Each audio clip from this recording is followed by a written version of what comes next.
Okay. So now that we're through introductions, we're going to go ahead and start recording for the rest of the meeting.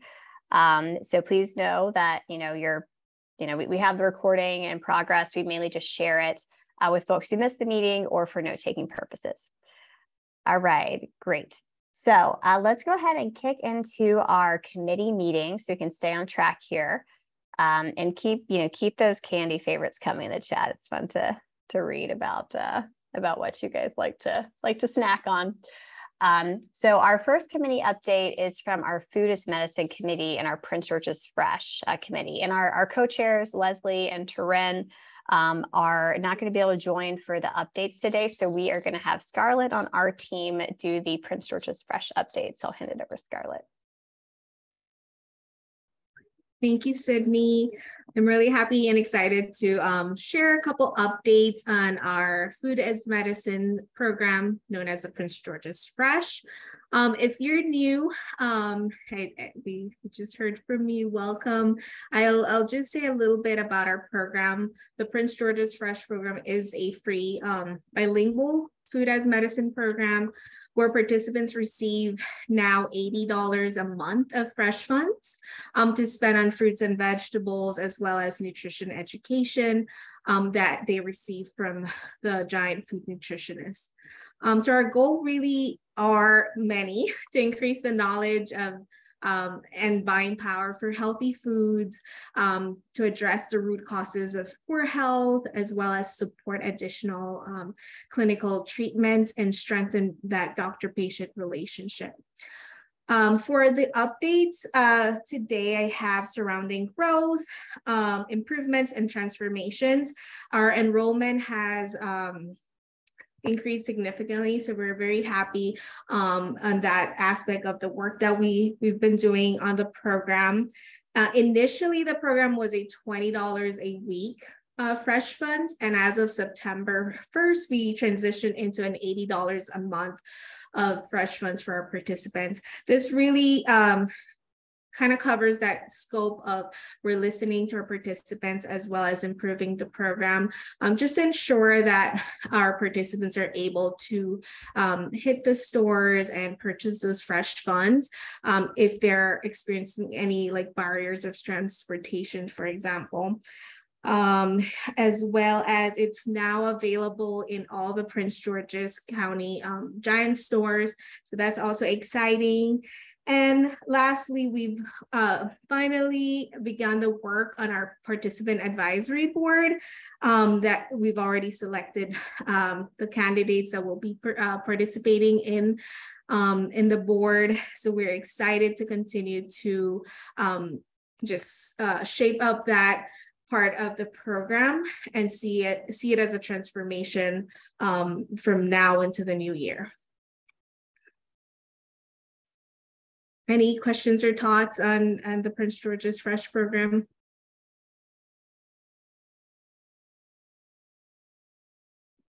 Quick question. This is Preston. About how many participants are you getting now a month? I'm sorry, you said how many participants we're getting a month? A month. Yeah, so that varies depending on our partner clinics and their referrals.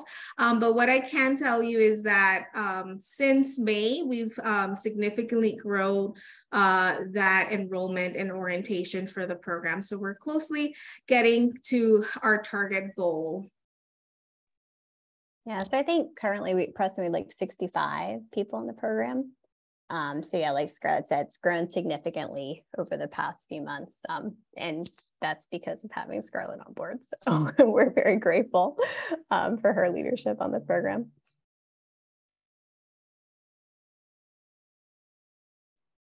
Any other questions? Going once, going twice? Okay, cool. Thanks so much, Scarlett. Thanks for those updates. All right, so next we have food assistance provider support. And I believe this is Julia who's giving the update for that committee. Yeah, sure. Hi, everyone. Good to see you. If you don't know me, I'm Julia Grenfeld. I'm a program manager with the Food Equity Council, and I spearhead a lot of our food assistance provider work. So we do a few different things, but we host monthly calls for a network of food assistance providers and food pantries in the county to kind of share resources and collaborate. So that's been going on since the start of the pandemic.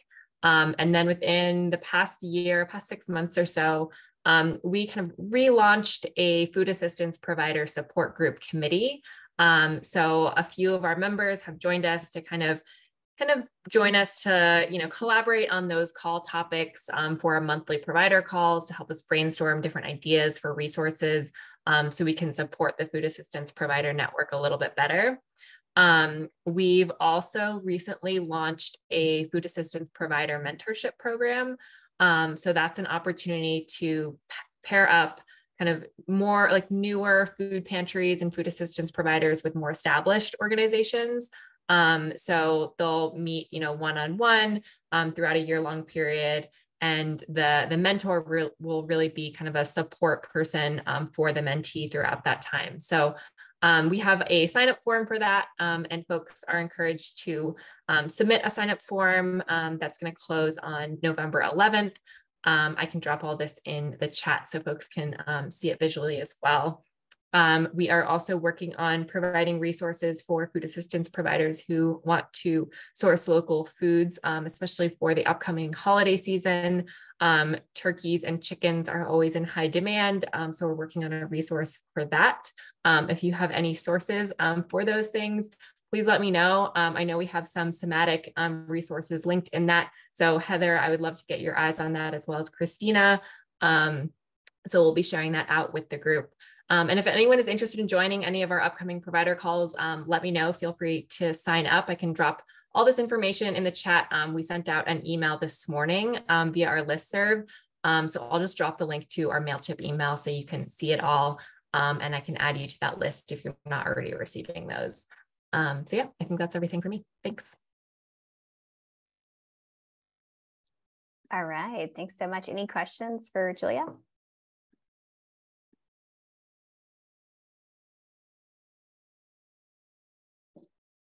Okay, great.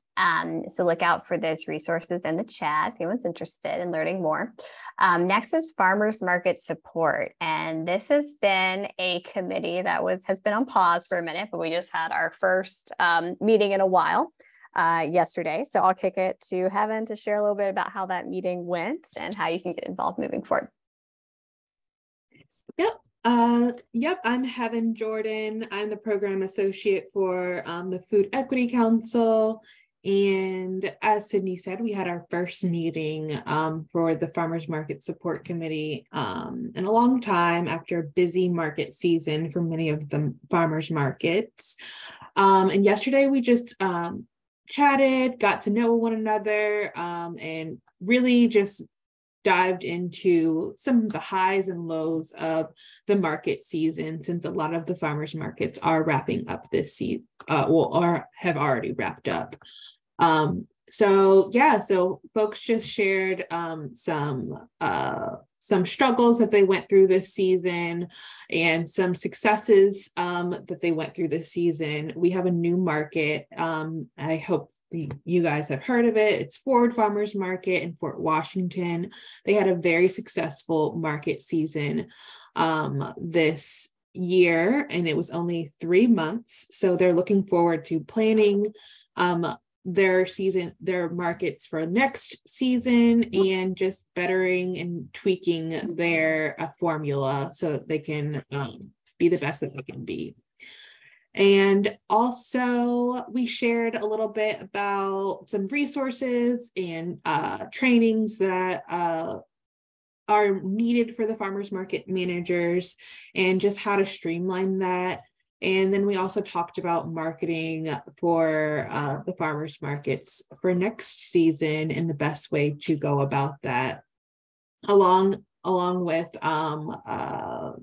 just providing an anti-racist farmers market toolkit for the market managers to consider something that they can adopt for the upcoming season. And this is a great time to do that in the fall and winter months to just better themselves and their market. So yes, if you're interested in getting involved, you can email me and I'll drop my email in the chat, and I would love to add you all on the calendar. And that is pretty much it. And we're definitely going to have another meeting soon within the next month. So if you want to join us, then please email me. All right, cool. Any questions for Heaven?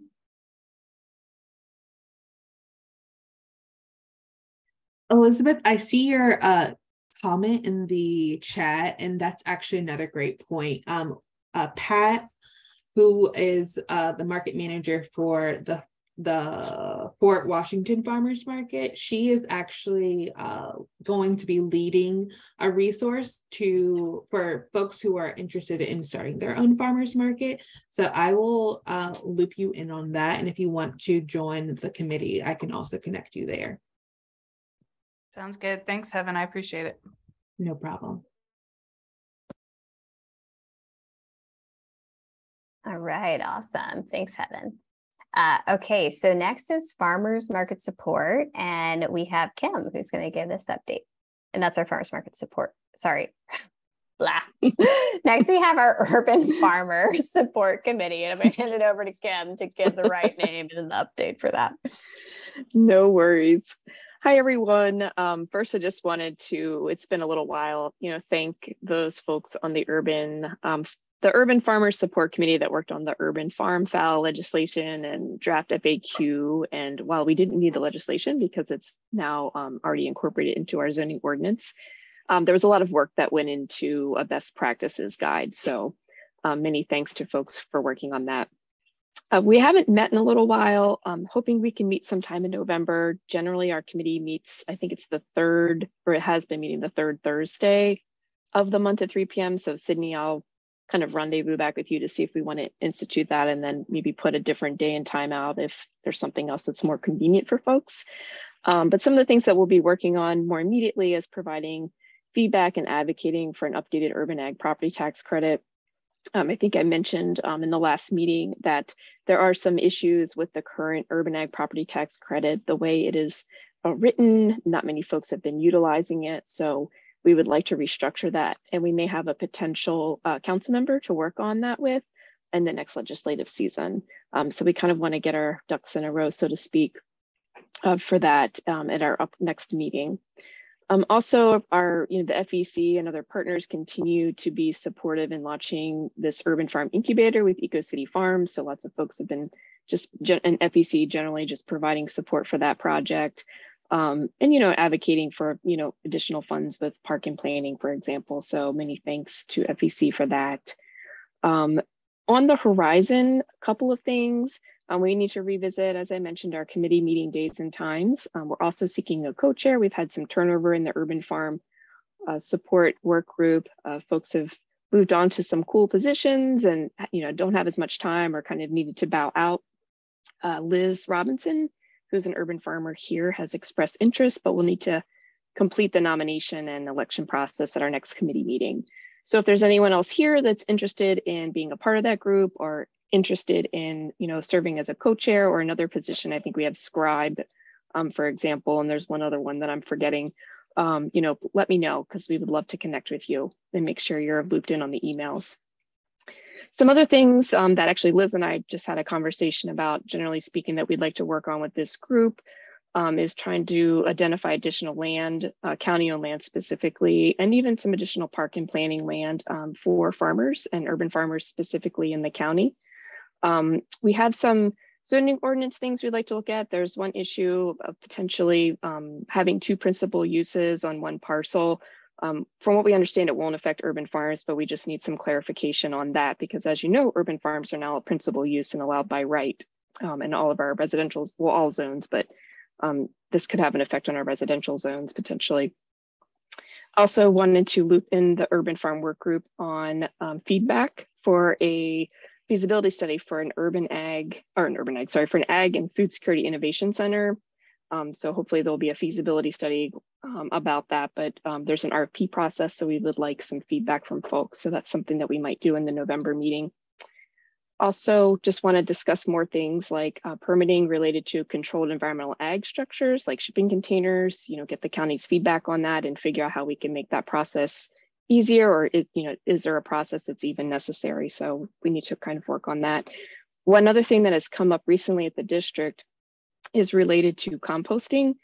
As you know, in the zoning ordinance, there is a definition for small scale composting and larger scale composting, but small scale composting really refers to composting like for community gardens. It's still like a community composting situation that's not as large as, say, our MES's organics facility in Upper Marlboro.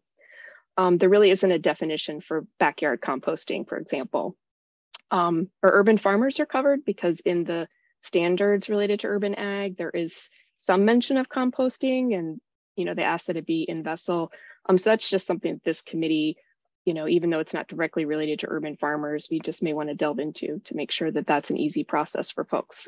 Because we did have someone in the county that was cited for open storage for his compost bin. And that is it for me. Feel free to chime in, Sydney.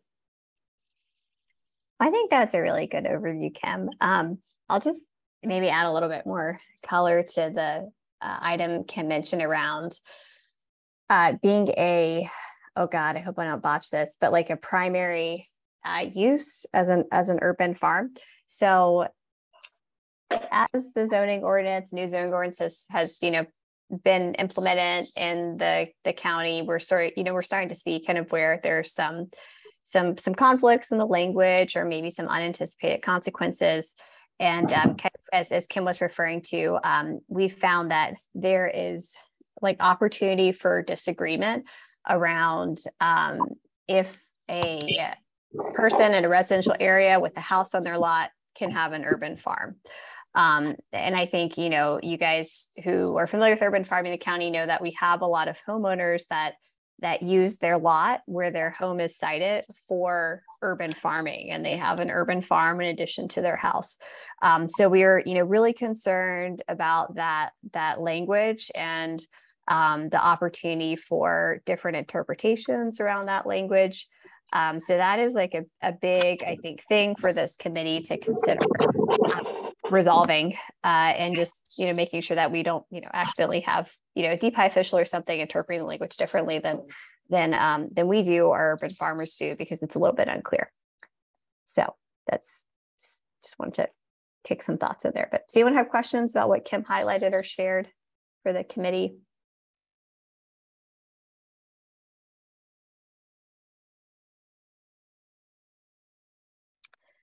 Okay, cool. So final committee here is food in jails. And I will turn it over to Chloe for our last committee update. Thanks, Kim. Thanks, Sydney. So our Food in Jails Committee works to support a campaign that is being led by PG Changemakers and Life After Release, called Food in Jail Should Heal and Not Harm. And we are focused on transforming the food environment in the Prince George's County Jail, improving the food conditions, better sourcing, better quality food, no privatization of food service in prisons or jails. And so we have kind of relaunched, now that we have funding to support this campaign, we have relaunched the coalition of folks that are supporting it. And over the next several weeks, we'll be conducting interviews with folks who are formerly incarcerated. Still trying to get access to interview folks who are currently incarcerated in the county jail as well. So if anybody has interest in playing a role in this campaign, and especially if you have connections in the county with folks who have been incarcerated before in the county jail or the Juvenile Justice Center as well, then let me know, and would love to connect you to that campaign. We have a listserv. We do monthly full coalition meetings, and we have a steering committee that meets every other week. And I'll put my email in the chat for anyone who wants to find out more information or step into a meeting to potentially join us. All right, thanks so much, Chloe. Any questions for Chloe?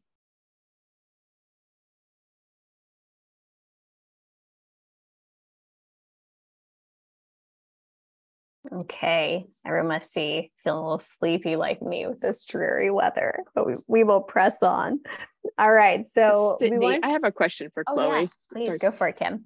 So Chloe, do you have a sort of a blurb or any announcement or something like that that we can share in terms of soliciting feedback?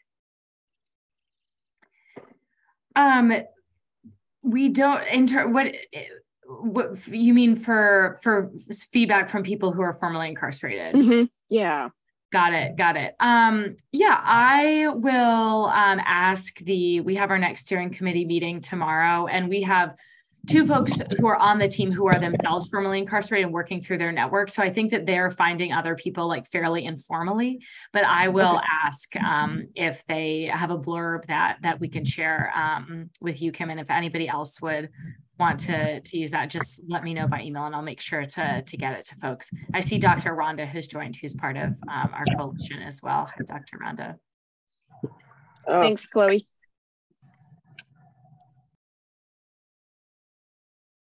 I have a question. I actually used to work at the prison in Trenton, New Jersey, when I was in my early 20s. And one program that they had was like a workforce development program, culinary education. You know, I was wondering if any of our local prisons have anything like that here. I do think that there definitely is some workforce development. The county jail has a fairly short length of stay on average. So I think that those programs are more common in state prisons. And the Prince George's Community College has some culinary programs. And I believe that there have been efforts made to connect those in the past with the county jail that have not been successful. But I'm not totally sure, of all the history of that. And it's something that I think we'll be exploring. We're trying to let the folks who are directly impacted really guide what the policy solutions are. So I don't know yet if that's something we would be recommending or not, but certainly if it is something that folks are interested in exploring or recommending, then would love to use you as a resource around that, Elizabeth. Sure, yeah, that'd be awesome. Thank you. Sure.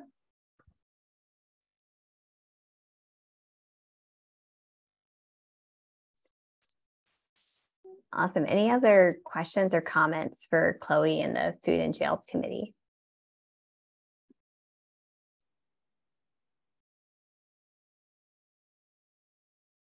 All right, awesome. So we have updates on a couple of events that we co-hosted with partners over the past month or so.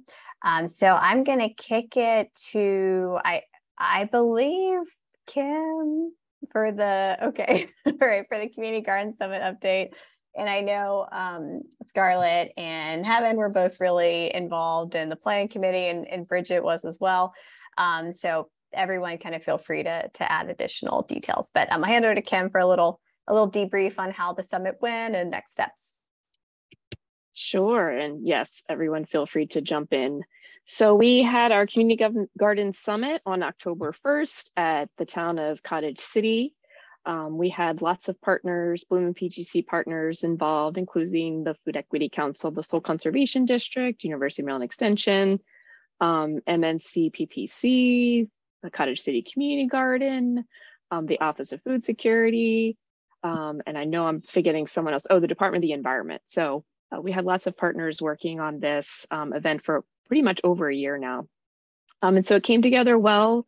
We had 2, I guess, elected officials come, Senator Malcolm Augustine, as well as Council Member Jolene Ivey. So that was nice to hear from them. We kicked off the morning with a land acknowledgement from one of the community garden members who is of the Piscataway people. We went on to have a panel discussion with a couple of our community gardens, which was really interesting, and just overall discussion. Also, Scarlett and Heaven led us in a really cool activity to kind of help community gardeners dig a little bit deeper in terms of problem solving around some of their challenges and just thinking about next steps and overall vision for their community gardens. And then the afternoon portion, we had a lovely tour at the Cottage City Community Garden. We had about, I think I said 20 in attendance. It was the day, the weekend of Ian. So we're not sure if that kept folks away a little bit, but we just decided to trudge through because we weren't sure about the weather for the rain date. But overall, I think it was a success, and I'll let others chime in. We're still figuring out next steps. We know that these community gardeners want to continue to network. There's talk of doing some additional webinars on very specific topics based on feedback that we received. So that is pretty much my update. So feel free to jump in, Bridget, Scarlett, Sydney, or Heaven.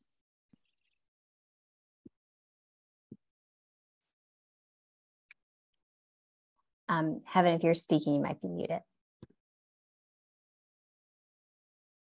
Oh no, I'm talking to myself. I'm sorry.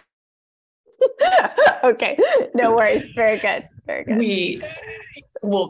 Kim and I and the rest of the committee need to get together, and our hope is that next year Kim won't be the coordinating person and that I will, or my office will be. And we have an updated list of gardeners to work with. And so we'll be able to ask for feedback on what they'd like and be interested in. And then I'd also like to suggest that we kind of a la what Julia is doing with the food assistance provider mentorship, we probably should start pairing people up to see if more experienced gardeners can be of assistance to our newer people who have expressed interest but are a bit tentative. Thank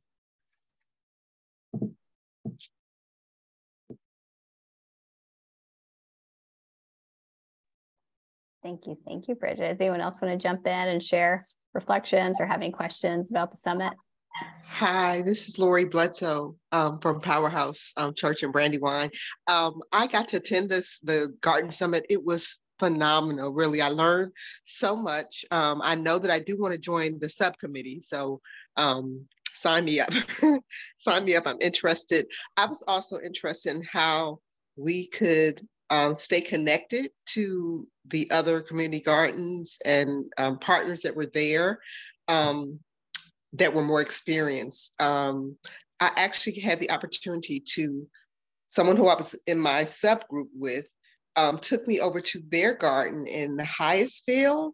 So I got to go tour their garden afterwards and got veggies from the garden and just talked about the work that they're doing, and to be able to just see another type of community garden, because Cottage Grows was all bed gardening, raised bed gardening, and they did in-ground gardening in Hyattsville. So it was really, really great. I appreciate all the work, all the time, all the attention that it was evident that you all put in, and the thought you all put into it. And there was just tremendous and great resources. I've been talking about it ever since, and I'm interested in kind of connecting. And also I want to volunteer and kind of go to see other community gardens so we can make that determination if it's something that our church wants to do. If we want to try to do a community garden in Brandywine somewhere, partner with someone else in Brandywine is doing it. So I know that there are lots of options that we could be exploring. And so I'm just interested in staying in contact with some of the experienced community gardeners that were there. But thanks you all for all the work and all the efforts.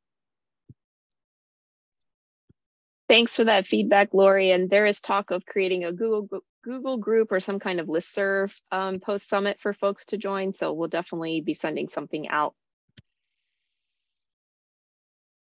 Oh, that's so good to hear, Lori. It sounds like a wonderful connection. And we have from Delante a comment I feel particularly guilty to read out loud. So he's asking if there's a recording of the summit because he'd like to watch it. There is not a recording. We did talk about recording it, but I was like, oh no, no one's going to want to see the recording. This is mainly just about networking. So I think I am the reason there's not a recording. So I deeply apologize for that. What I can say is I think the group's really committed to having future events, and it was very clear people enjoyed it. So hopefully there'll be future networking opportunities as well. But yeah, apologies for that. Any other questions or thoughts about the summit? Okay, great. Well, it's a wonderful event, and looking forward to seeing what comes out of it afterwards. So next up, we have DMV Food Recovery Week, and I will hand it over to Heaven, and Julie may have some thoughts too on our team to talk about the event and the two great panels and sessions that our team spearheaded as well. Yes. So last week was DMV Food Recovery Week. And this is FEC's first year co-hosting, and we were able to put together 2 events for the week. So the first event was last Tuesday, and it was how to regrow your kitchen scraps. And Heather Bursk was able to present on that from the Maryland SNAP Ed program. She's the gardening coordinator, and she did an amazing job along with Recycle Leaders. And they challenged the group to look at their own food waste internally in their homes and join a challenge. And we had folks from all around the country joining. It was virtual, so that's the beauty of virtual. Sometimes you can join things and learn from different areas. So it was a very nice turnout and a nice short and sweet presentation. And then Julia had a policy presentation that she set up and went through, so she can share a little bit more about that. Yeah, thanks, Heaven. So the other event co-host was a food waste policy presentation. I think it was last Wednesday. And it was a great event. We had a great turnout. This was really an opportunity to feature different folks from other jurisdictions talking about kind of innovative policies and practices around food waste policy, and also kind of, any frustrating roadblocks or kind of hiccups along the way. And then we also got a national perspective, including some recommendations for the 2023 Farm Bill. So it was a really amazing lineup of speakers. So I think all of these recordings, I believe, are going to be posted on the website. I'm seeing Heaven's chat as comment in the chat as I'm saying this. So stay tuned for that. And we'll also try to send a note out via the Google group in case you wanted to check out any of these events or the other events that happened throughout the week. I think that's it. So Sydney, I'll pass it back to you. All right, awesome. Any quick questions for Heaven and Julia about that event?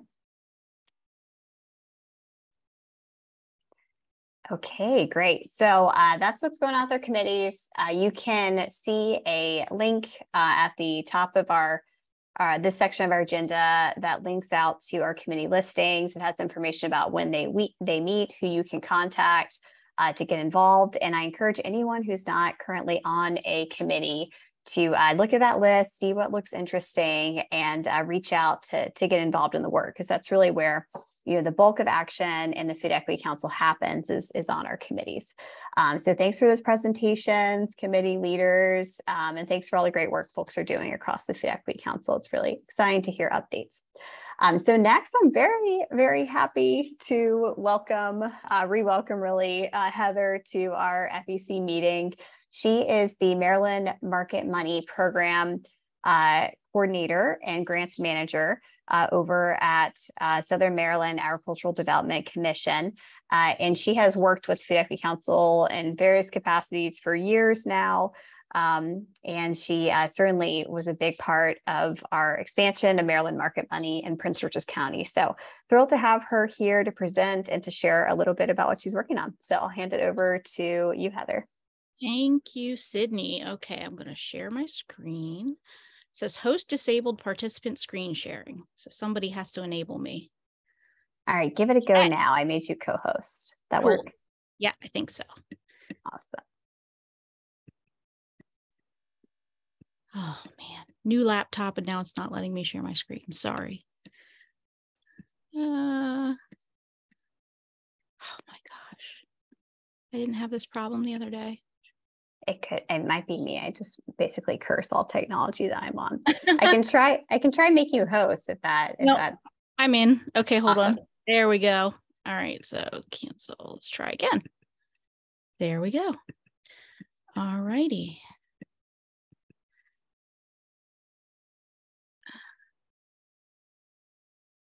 Yes, it can record. Okay. All righty. Now we're in business. Let's see. So Maryland Market Money in Prince George's County. Let's see.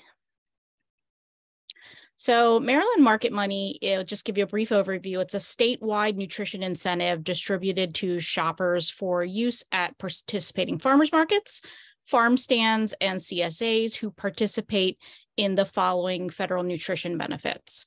The Farmers Market Nutrition Program checks, that's for WIC and senior recipients. The EWIC cash value benefit for fruits and vegetables. That's a special benefit that WIC recipients get specifically for fruits and vegetables. And then the Supplemental Nutrition Assistance Program, known as SNAP EBT, formerly known as food stamps, and that includes the pandemic EBT over the last few years as well. So Maryland Market Money is run jointly by our organization, SMATIC, which is the Southern Maryland Agricultural Development Commission. We are a division of the Tri-County Council for Southern Maryland, and then our partners, MARBIDCO, huge acronym, they love those, and they're the Maryland Agriculture and Resource-Based Industry Development Corporation. They kind of specialize in loans and grants for farmers and financial services. So funding for this program is based on a complex network of private and public partnerships, and that does include the Prince George's County Council and your group, which has been instrumental in making that happen for us and keeping it going over the years, and we are so thankful for you. The benefits of Maryland Market Money, it's a win-win-win. Like every dollar works double, triple hard. Marylanders experiencing food insecurity get to stretch their limited food budgets through the matching dollars that they get, and it makes it a lot easier for them to access fresh, healthy, quality foods. Farmers markets and farm stands and farm stores broaden and diversify their customer base, and that creates a welcoming community space and thriving economic center for the market vendors. The local farmers and producers selling through the farmers markets, farm stands, and CSAs get to diversify and augment their revenue stream. And then communities gain a positive gathering space for diverse residents of all ages and backgrounds through the establishment of accessible food access points. And then the economic benefit too, it really works extra hard with local economies growing and sustained through the spending of federal nutrition benefits and Maryland Market Money. So it really just keeps all the dollars there, and you can see the little Venn diagram. It really does help and work in a lot of ways. So the nutrition incentives economic impact, since this match program, or since it is a match program, $80,000 in incentives means that at least $160,000 will be spent on healthy local food and in benefits and Maryland Market Money at participating access points. And the overall community economic impact is estimated at an additional $1.80 spent per every dollar in incentives spent. And just for some reference overview, in Maryland, over $1 billion in SNAP EBT is spent each year in Maryland alone. That's a lot of money. So let's guide that market share to farmers markets and farmers and keep food local. So FY23 Prince George's County incentives going directly to shoppers, and I don't know if you can see that toolbar because it's all in my way, is about $80,000. So in Prince George's County, like I said, we're looking at $160,000, basically making that difference. Participating markets in this 2022 market season, we had 6 farmers markets participating, and there were 8 WIC clinic pop-up events in partnership with the Greater Baden WIC clinic. And when I say pop-up events, that means that they handed out the Farmers Market Nutrition Program WIC booklets on site, and we had farmers come and had a really nice array of products, and people could spend their FMNP checks right on site that day. And then we matched that with Maryland Market Money. So they really only had to use half of their FMNP checks to get twice the produce, which was super popular. Significant more SNAP EBT money is being spent thanks to USDA benefits enhancements. So, and also I should have wrote on there that includes EWIC as well. The fruit and vegetable benefit has gone up or is temporarily increased. So there are more of a budget for shoppers to spend. SNAP processing equipment grants are available. And what that means is for farmers markets and for direct marketing farmers, there are several grant programs out there that will pay for their SNAP processing equipment. And SNAP transactions are also free. There's no like transaction fee on each of those transactions. So it's definitely something that farmers and farmers markets should look into. The other thing that we do in Prince George's County is for multi-vendor farmers markets that have a kind of administrative capacity challenge there to manage a program like this at their market. We do offer food access coordinator stipends that might be available as we have funding for it. So that's something that's been super helpful too, to keep this program running at multi-vendor farmers markets. And then the access point requirements. So this is for farmers markets and for direct marketing farmers. When I say direct marketing farmers, that means that farmers that are selling directly to the public, meaning on farm market, farm stand, CSA, et cetera. You do need to accept federal nutrition benefits. However, caveat to that is we will help you get there. If you are a farmer or a market that is interested in this and you're not currently accepting federal nutrition benefits as payment, we will help you get to where you need to be to get that working at your market. So that's something we can offer technical assistance on. There's a suggested 10% incentive match from the market. It's not required, but we do have a lot of other markets that actually raise funds to contribute to the incentive match on their own, and they're able to match a lot more than the budget that we can provide. There is an at-market program management component to this. And so there is a capacity that has to, some things that happen at the market, like handing out the tokens or repaying the vendors and things like that. So there are definitely some program management pieces to this, and hence the food access coordinator stipend that we're able to offer for markets. Weekly data reporting from the market to us. We do need to know and find out what benefits are being spent and what's being matched at the market weekly. And that's done through Google Forms. It's very painless, in my opinion. And it's just submitted weekly after the market day. For multi-vendor farmers markets, there is vendor reimbursement for tokens collected. So that market would have to be able to cut checks, Venmo, PayPal, however, reimburse their vendors for the tokens that are spent with those vendors. And then there's just the extra engagement piece of it. There's some extra shopper engagement, making customers feel welcome, answering their questions, maybe answering a couple questions or giving them referrals to things if they want to find out about benefits, just directing them to the right place. And then the extra community engagement to attract families and shoppers that can spend their federal nutrition benefits. So those are just kind of some of the things. Here is the quick link here at the bottom, and I'll share these slides. Sydney, I'll email these to you so everybody can have these, and these links actually work. Thanks, Heather. Yeah, so 2022 market season is almost over. However, that doesn't mean there aren't holiday markets. That doesn't mean there aren't year-round markets, and going into 2023. So we always do welcome new markets to apply. The 2022 application is still active. It'll switch over to a 2023 or of a more perpetual version for new markets in the future. But if you would like to boost your sales and improve food access in your community at your market or farm, please reach out to us. We'd be happy to even answer questions if you're not at the stage where you really want to apply yet or not. Some of the other SMATIC food access initiatives, we're trying to do a little more than our flagship program, Maryland Market Money Now. We are working with Fresh Farm, who is the lead on a Mid-Atlantic Regional Incentive Coalition. That's for DC, Maryland, and Virginia. The exciting piece about takeaway from that is it will create reciprocity for benefits and uniform program for incentive recipients. And what that means is we all run sister programs that are very similar. And so, but they are all different.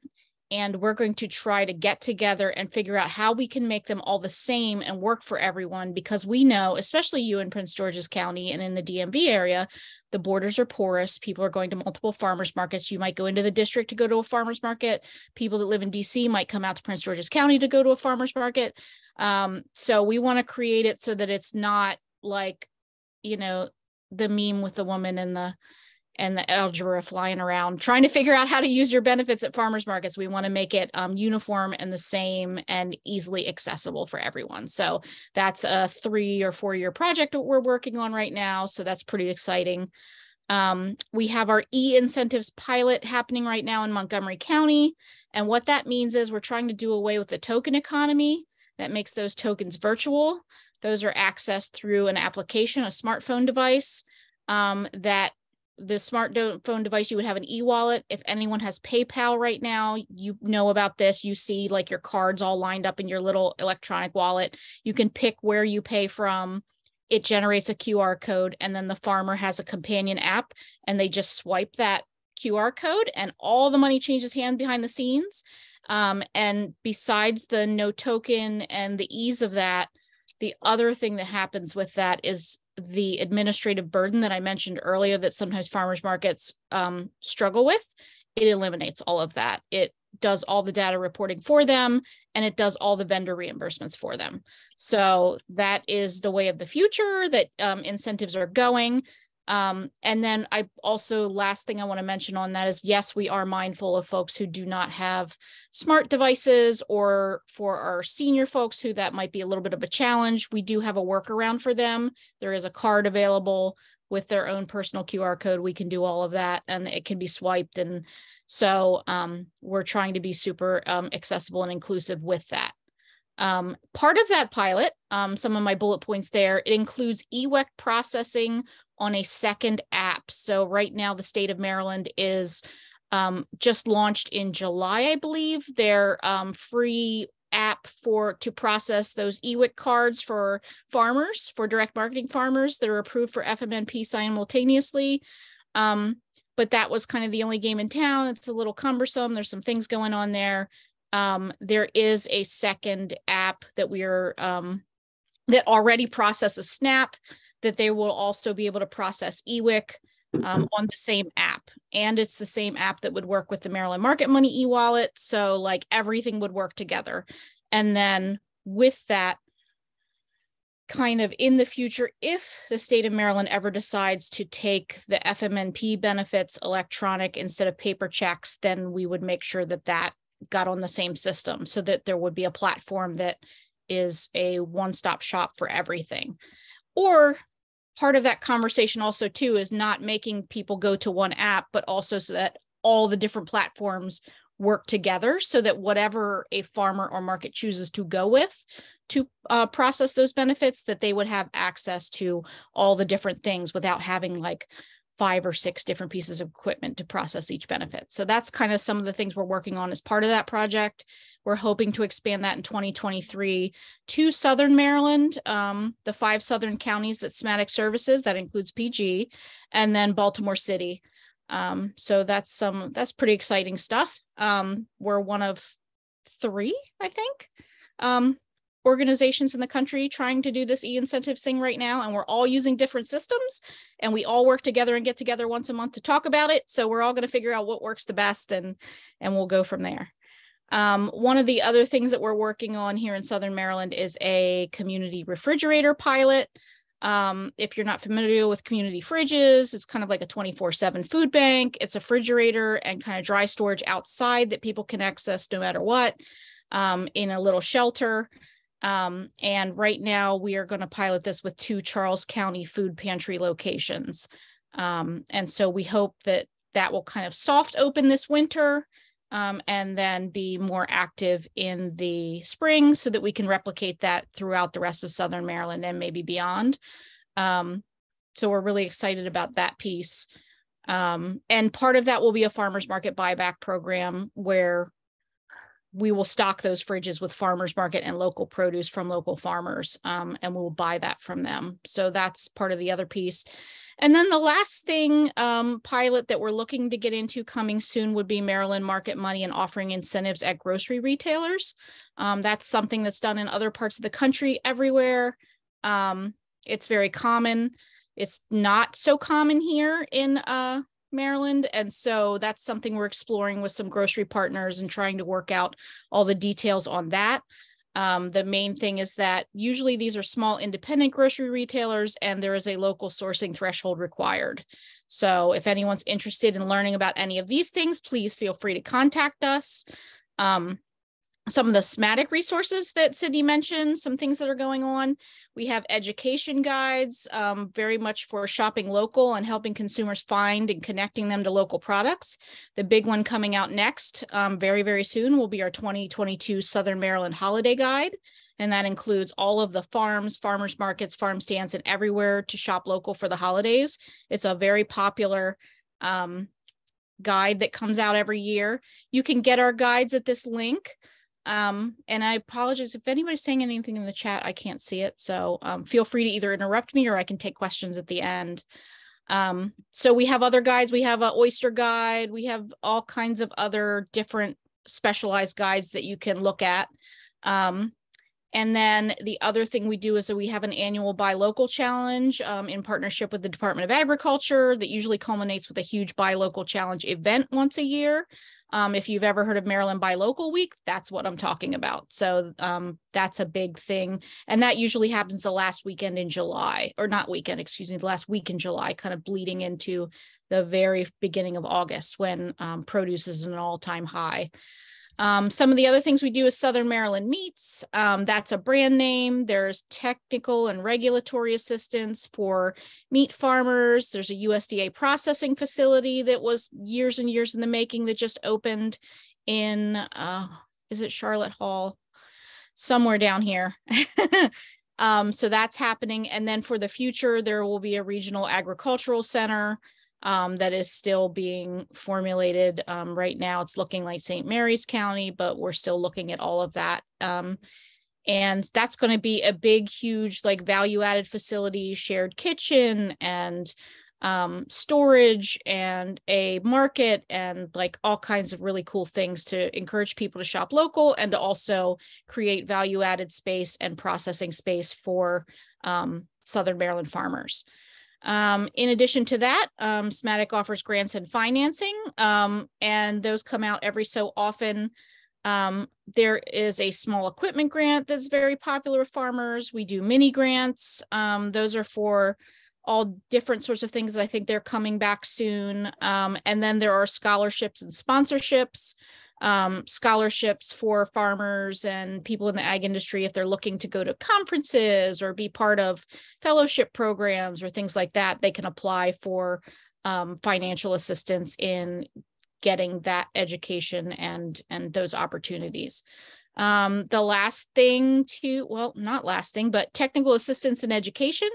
We have team members on staff that are just like encyclopedias of the cottage food industry, which is a big help with farmers markets and folks, you know, getting into the cottage food space. You can get certified in acidified foods, which is like your pickles, your jams, your jellies, and things that you're canning. So we have a course where you can get certified for that, that is acceptable by the Maryland Department of Health and learning how to do all your labeling and all of those kind of things.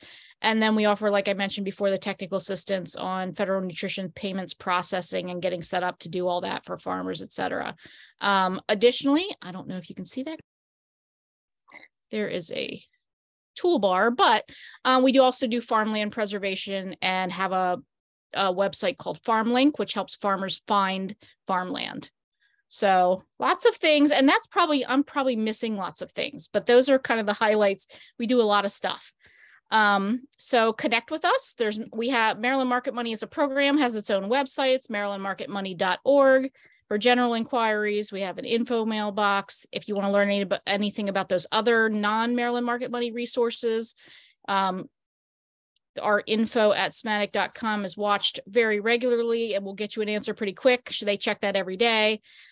Here is contact information for me, for Christina, who's on this call, our new Maryland Market Money Coordinator, Sophie, and our e-incentives coordinator, Kelly, if you have any questions about any of those things.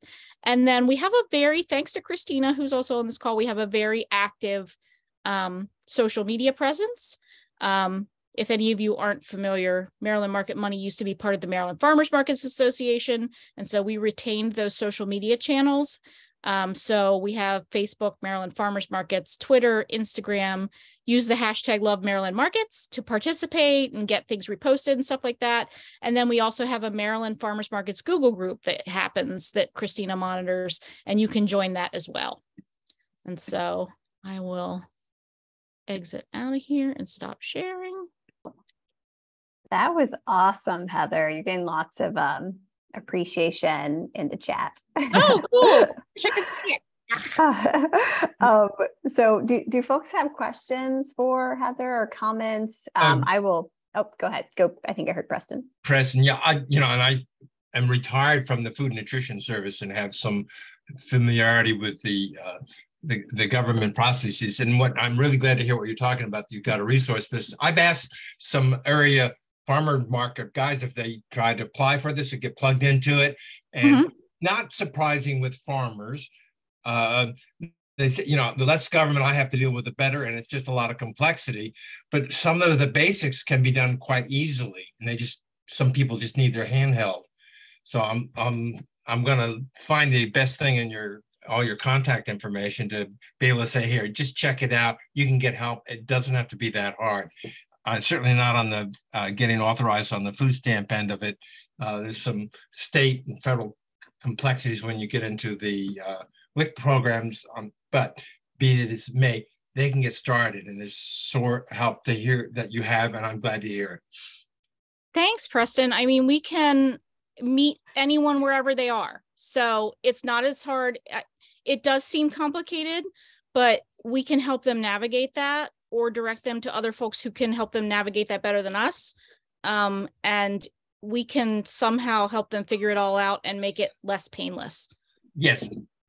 And every year we make it less painless. Like every year we condense the data reporting to make it less onerous, less hard for farmers or markets, and more on us, or more on technology, doing all that work in the background. So we're really mindful of that. So we're trying. To get the WIC and the SNAP on the same page on the collection of benefits would be a lovely thing. Some states have done it, as you mentioned. Correct. Some states have done it. And so that's why it's really important to us to try to do that. And that's why it was important for us in selecting an e-incentives pilot partner, meaning a software developer that was already doing all those things, so that everybody could get everything in one place. Okay, now I can go back into retirement. Thank you. Awesome. Yeah, good. Great points, Preston. I see Kim's hand up. Thanks, Sydney. Thanks so much, Heather. This was awesome. And I love seeing how the program has expanded, especially like with working other, retail outlets. And I know you guys are doing some stuff with farm stands and all of that. So it's just really, kudos to SMATIC and Marbidco for keeping this going. I had one question. I saw that you said that the amount that was funded this year was $80,000. I know in the past it's been higher. So I just didn't know if you could elaborate more on that. And I don't know if we need more advocacy from us, So the amount that was funded this year was higher. That's the incentive portion. Got it. That makes sense. However, I will backtrack on that and let you know that in the past, that was always more than enough. And we are starting to really hit that threshold now where that we probably could use more for like FY24. I mean, I'm just going to be forthright on that one because the particularly some markets, and particularly the one that's really taken off, Sydney, your hometown now, Riverdale, the Riverdale Farmers Market is blowing it out of the water with the incentives and matching. And they're open year round. So that's really become a hub, and we want to make sure that they're funded in every way that they need to be. And then we also want to make sure that, we're working with, like, for instance, I have to find other funding to fund that grocery initiative. Like, we can't do that out of, not that we're not allowed to, but I mean, there's just, the program, long story short, everything grows exponentially every year. Like, as soon as the word gets out, we need more. And right now with inflation on like food prices and, you know, things like that, it's really become critical that we offer this to get people to expand their food budgets. Go ahead, Cindy. I very excited to hear that, you know, the program is being well utilized. I wondered, Heather, if, I mean, I know I've seen it like Riverdale Park. I think some other folks have increased their threshold for the match. Yes. So has that, do you think that's helped or? It has. So okay. It's funny. I'll give you the rundown on that. So at the beginning of the fiscal year, so if anybody's not familiar with the way government runs, it's like fiscal years happen July 1st to June 30th. And that's the way the county government runs. And that's the way the state runs. And like, that's the way everything kind of goes financially or for contracts and things like that. So at the beginning of fiscal year 23, which started in July, we looked at our budget and we said, oh my gosh, we don't know how we're going to spend all this money. Like, this is a lot and this is awesome. So we're going to make the benefit unlimited or encourage everyone. So to keep this in perspective, we do let the markets set their own per day, per person limit. That's up to them because some markets might have a bigger budget or they might fundraise on their own and there might be some other things. And then there might be markets that are relying solely on us. And they need to limit that and they need to stretch that throughout the season, or maybe they decide to go hard as long as they can and then end it a little early. But we try to leave that autonomy up to the individual market. So at the beginning of the season, part of this story is that we said, okay, let's do unlimited matching because we have all this funding and let's just do this. Because now there's no better time than the present to make this happen. We did that and we almost ran out of money like by October. Which we did not see coming. It was record. It was like historically we see matching totally drop off or slow down significantly after Labor Day. Kids go back to school, families stop going to the farmer's market, everybody gets busy. That didn't happen. September increased over August. Every month it was like crazy. And so right now, we're like scrambling to make sure we can go through the rest of FY23 at acceptable levels. So, yeah, yes. So some markets did do that. They went to unlimited matching dollar for dollar with no cap. And now that we've had to backpedal a little bit and say, hey, this is as much money as we can give you for this entire fiscal year. How do you want to handle that? I think some of them have backed off a little bit and instituted a lower cap. Some are still matching unlimited because they have other sources of funding, et cetera. But I know we're limited on what we can offer and we will definitely exhaust all of our incentive budgets this fiscal year, which is a good problem to have, like it's getting used, but we can always use more. Super helpful. Yeah, and I think that's helpful for us too when we think about putting together the council's priorities for the fiscal year 2024 budget. So I appreciate you sharing that. Yeah, no problem. And so, yeah, contact us if anybody has any questions or anything like that. We also have a very big network of like people, meaning like friends and all of y'all and whatever. So anytime you have questions about anything, we probably know somebody who can answer it.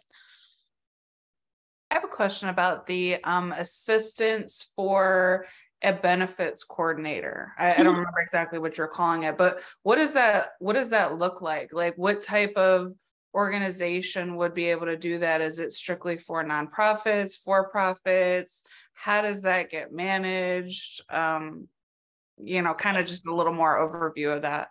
Sure. So it is needs-based. We kind of ask a couple of questions on our application. If it's asking, hey, can you manage this program on market days? It's first of all, it's for multi-vendor situations. So those farmers markets apply if they think they're going to have a hard time with like the data management piece, with the token collection piece, because there really needs to be at a multi-vendor market somebody there every single market day that you're open. Potentially, if your market has SNAP processing equipment at the market level, there needs to be somebody, there needs to be a market info booth. There needs to be somebody, you know, swiping SNAP cards if the farmers aren't doing it directly. And there needs to be somebody giving out those tokens and doing the physical matching, keeping track of those transactions, and then reporting that data to us after the market on a weekly basis. So with that being said, you know, there is an administrative lift to this program for farmers or for farmers markets. And so in answer to your question, we ask on our application, you know, is there anything preventing you from kind of being able to meet these requirements? And like, if they indicate, yes, I need help to meet these requirements, then that's when we start to talk about a food access coordinator stipend. And what we offer is, you know, looking at that, do you have a paid market manager already? Do you have a market info booth? Do you have regular volunteers that are volunteering every week? Maybe this is an opportunity to promote or offer a stipend to a loyal volunteer that's there already. And then we kind of look at our budget and see, based on all of the other markets that have had the same answer, how much we can give out. And generally, if we have enough for everyone, it boils down to $18 per hour per market day, like for the market. So if your market's 4 hours a day, it would be $18 an hour times the 4 hours, and for how many market days you have throughout the season. And we tried, that's the formula we use to try to fund a market coordinator stipend for the season. We give it to the market directly. The market can pay that person in a stipend form, in an hourly form. Like, I don't, you know, that's up to them, because that person needs to be the market's employees. They can't be our employees. So it's basically a grant, another form of a grant besides the incentives.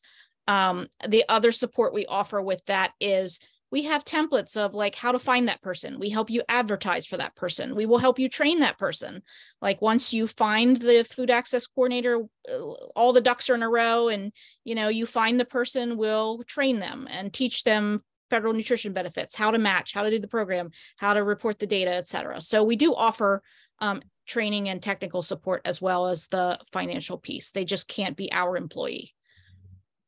Good information. Thank you so much. And one more question. You mentioned, like, you look at basically what they currently have. Like, do they already have employees, you know, volunteers? Are they more likely to get this grant if they're already kind of on that path?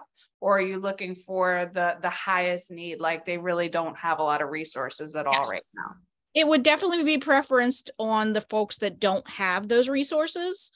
But if we have enough money in our contract to give out to everybody that asks for one and needs that, we will do that. But it is needs-based. So we would have to make that assessment based on all of the other applications we receive for that same piece of funding. Great. Thank you so much, Heather. You're welcome. All right. Any final questions for Heather?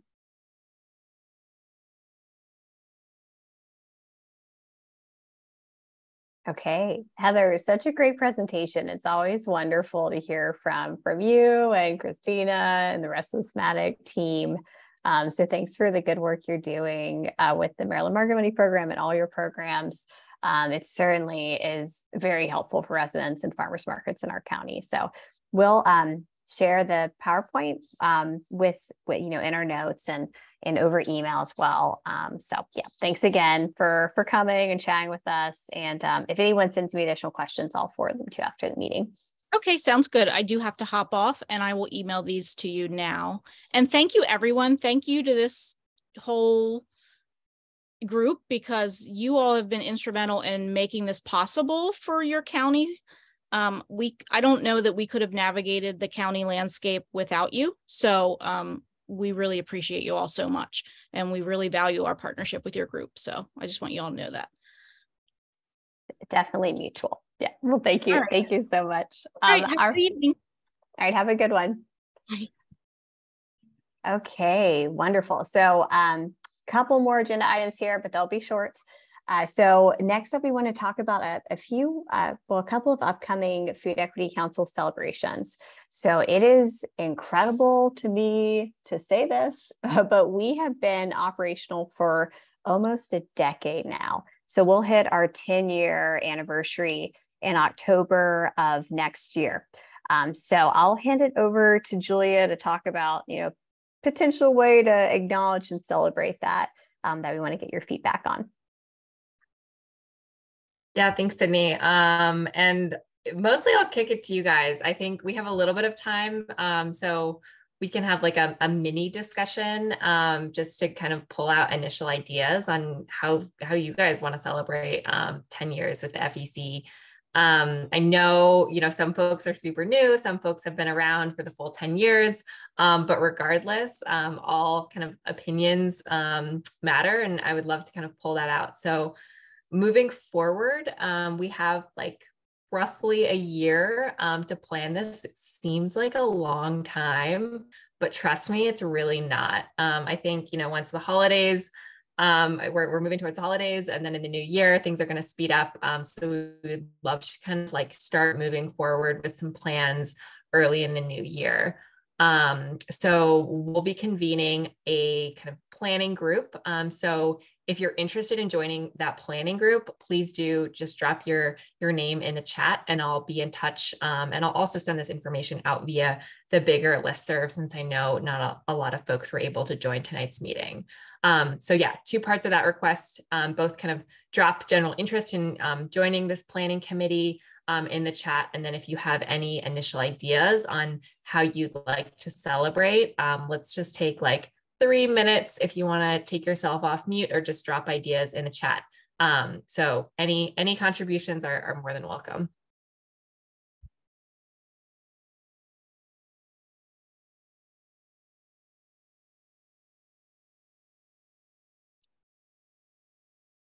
So hearing none, maybe folks are a little bit quiet, but this could really take all shapes and sizes. We could do an in-person kind of gathering, like a dinner or something. We could do something hosted at a farm.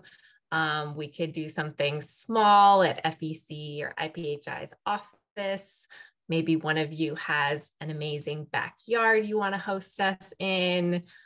So all these ideas, we would love to hear them. I see Lori's interested in joining this planning committee. Thank you so much, Lori. So I'll be in touch.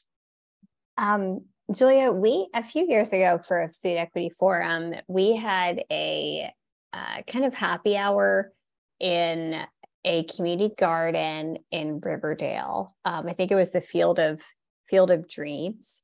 And we kind of set up high top tables there. We like strung up string lights. And we had a really great caterer who uses a lot of local food, cater it, and just had like music and an opportunity for people to like hang out and chat. Oh, it's Field of Greens. Okay. Hang out and chat and just socialize. And I thought it was a really nice event. And it just reminded me of like how much people just wanted unstructured time to network and get to know each other. So I could see something like that being fun again. And I love that we had it in a community garden in the county. It was like a really pretty setting to be in. I love that. That sounds amazing. Yeah, that's a great idea. It sounds like an amazing spot. So I'm seeing a few more folks are chiming in, liking this idea, also willing to help. Another comment, a farm or winery in a rural area might be a good idea. Yep. So just kind of keep thinking about these ideas, keep this in mind, that we're kind of moving in that direction. Like I said, I think early in the new year, we'll start moving forward with plans a little bit more. So, if you're checking out some farms or going to a pumpkin patch or something, in the next month or so, and you think it could be a good fit for this type of gathering, feel free to reach out to me. I can drop my email in the chat. So just let us know. We would love to hear these ideas, and we'll probably send out some more kind of polls and stuff a little bit later. So I'll jot down these names and then put that together so we can plan our first meeting sometime in the next couple months. Cool. Keep the chat coming. So with that, I'm just going to pass it to Sydney to talk a little bit about our holiday party. And maybe some of these ideas could also be used for a holiday party. I don't know. Oh, I love that. Yeah. So for those of you who've been with the Food Equity Council for a while, you'll know that we like to have an annual holiday gathering. And we typically do it like sometime in December. It's in person. And we've done it in the past at local restaurants. We did I think a food hall one year, Penny Rail Station last year, Franklin's one year. So it's really just an opportunity for our members to like get together, celebrate the winter holidays, and get to know each other outside of FEC meetings. So we wanted to plan something again this year. It doesn't necessarily have to look like meeting up at a restaurant, but it is something easy, and there's food available for everybody. Ken's reminding me that we did Calvert Brewing one year. That was really fun. So yeah, we just wanted to open up a discussion about the annual holiday party, see if folks had ideas for where to host it this year, and see if anyone wanted to be involved in the planning. I will say it's pretty easy to plan this because we just kind of do a get together. So if we go with that format, the lift is low if you're looking for an easy volunteer opportunity. So with that, I will open it up and see if anyone has suggestions for locations for the holiday party or ideas about how we might celebrate together this year.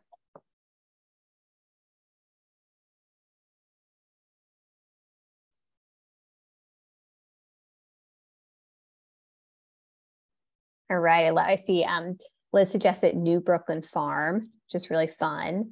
Alex, a winery crawl, which I love. And based on the excellent wine at 2 Lions that I tried lately, I think I would literally be crawling afterwards. It's so good.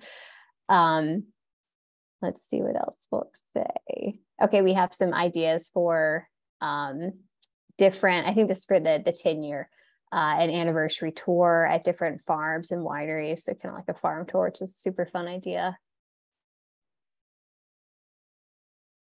Any other ideas? Going once, going twice.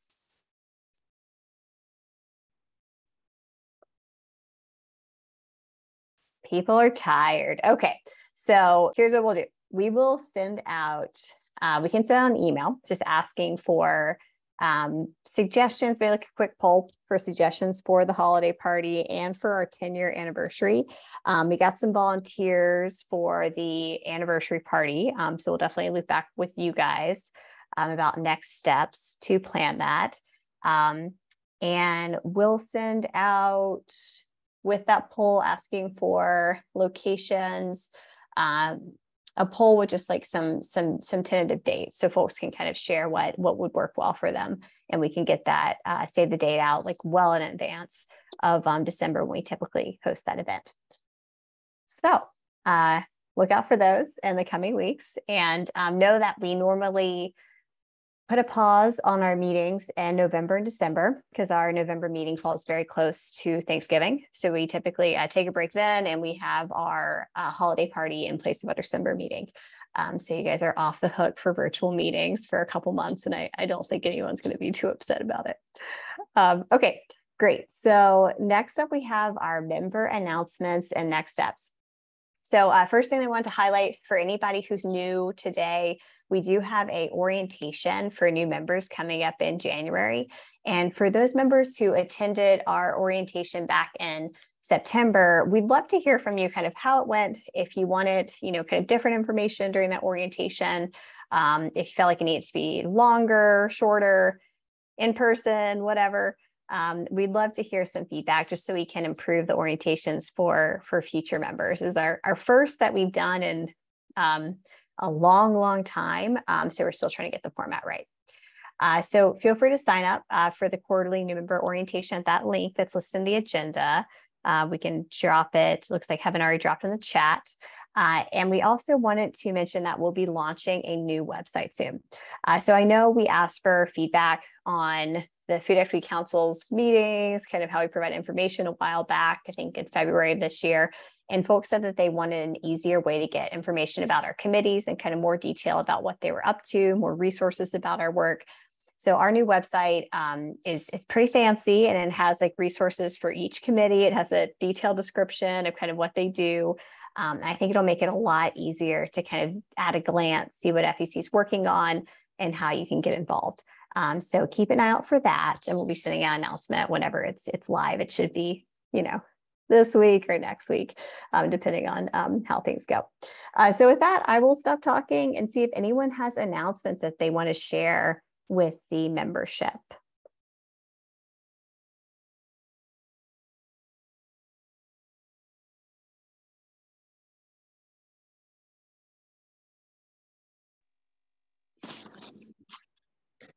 This is Lori Bledsoe with Powerhouse Church in Brandywine. Just wanted to share, we'll be doing a trunk of treat in partnership with Chick-fil-A Brandywine on Saturday, October 29th from 3 to 5 p.m. in their parking lot. So if anybody's interested in coming, there'll be different organizations and businesses that are coming out to help support the trunk of treat. And there's face painting, pumpkin painting, treats by Chick-fil-A, treats from the different organizations and churches participating too. So invite everybody to come out to that. And we are also about to launch our fall coat drive with one warm coat.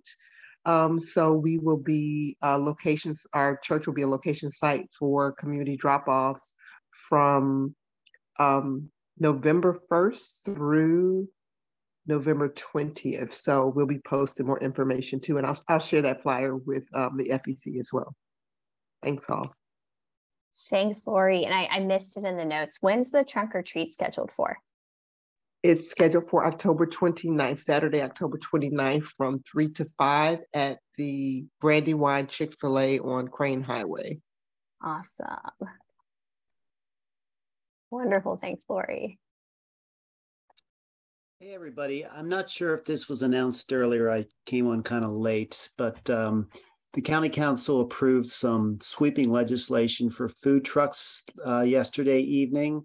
So starting around December, food trucks will be able to legally vend at farmers markets, at food halls and around food halls, and a host of other areas such as farms, wineries, and fooderies within Prince George's County. Just a big thanks to FEC. This has been a long journey. We've been working on this for years. So I know Sydney and many other staff members helped us at our initial meetings. Sorry, my cat's meowing. But just a big thanks again for everybody for that. And you'll be seeing more information on that in the next coming months.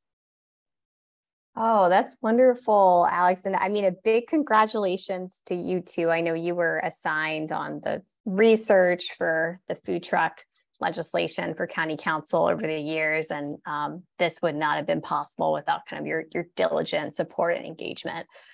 So thank you. And that's wonderful news. Thank you. Alex, do you know if they're, I know it's really early, but do you know if the county's planning on doing any educational events or promotion of the new regulations to food truck owners?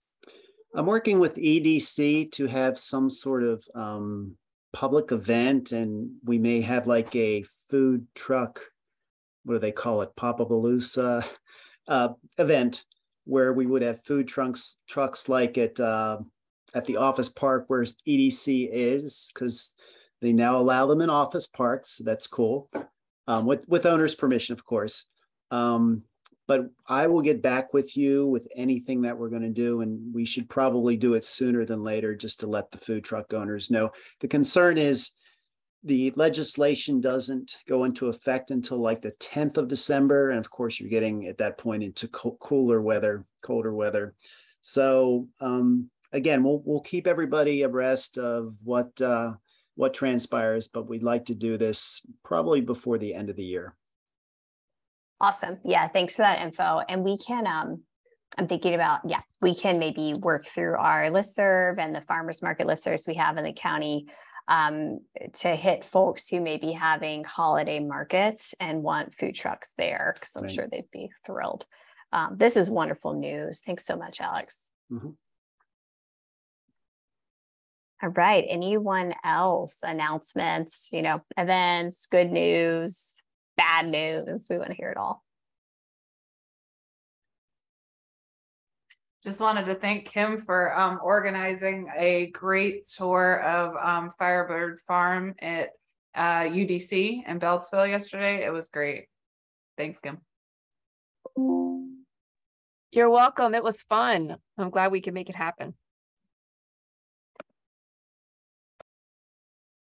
I always like to use this as an opportunity to put a plug for our food rescue program. So if anyone is not already involved in a committee, or you have some extra time on your hands, and you want to volunteer with our food rescue program, we're always looking for folks to help out. That could include just doing a quick food run. It's really a simple process. You just go to a food donor that's signed up with our program. You pick up their surplus food donation, and then you deliver it to a nearby food assistance provider or food pantry. We typically try to make those relatively short distances, so it can take roughly 30 minutes or less to do it. We really, really are always in need of volunteers. And if you don't feel like driving around or don't have access to a car, there's also opportunities to do outreach, to work with donors, or maybe reaching out to restaurants or businesses in your neighborhood to see if they're interested in signing up for the program. So numerous opportunities. Let me know if you're interested, or reach out to Heaven. The two of us are kind of tag teaming the program, and we are growing. We've gotten a lot of new donations. I'll just let you know that we are now coordinating donations from the new Trader Joe's in College Park. So that's super exciting. So kudos to Heaven for setting that up and sending a ton of good food to our food pantry network in the county.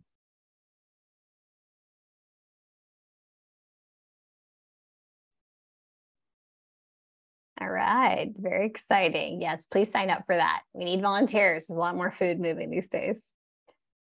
Okay, any last announcements? I'll give it 5 seconds.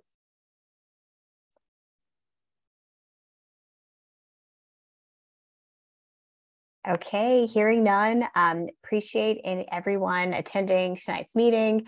As I said, November will be canceled, and the next time we'll be meeting is in person for our annual winter holiday party. So we'll send out a poll on that soon. Please complete it so we know what dates work for you and where you want to go. And next time we will meet virtually will be in January. So we'll send out that meeting date via email. And please know that we are going to try to scrap our calendar invites for next year, and we'll be moving to a Zoom registration system. So it'll be a little bit of a change, but I think for anyone who's like me and at this point has about 5 FEC meeting invites from over the years on your calendar, it will be a good development for us. So look out for that. And we will be in touch soon.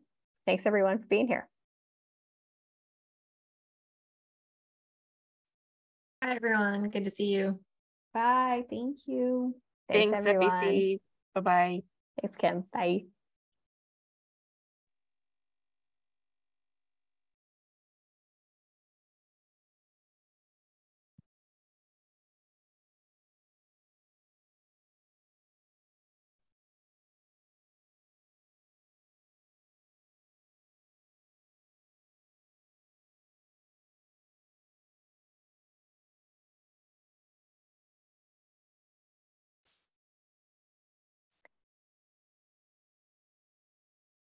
Heaven, can you stop the recording?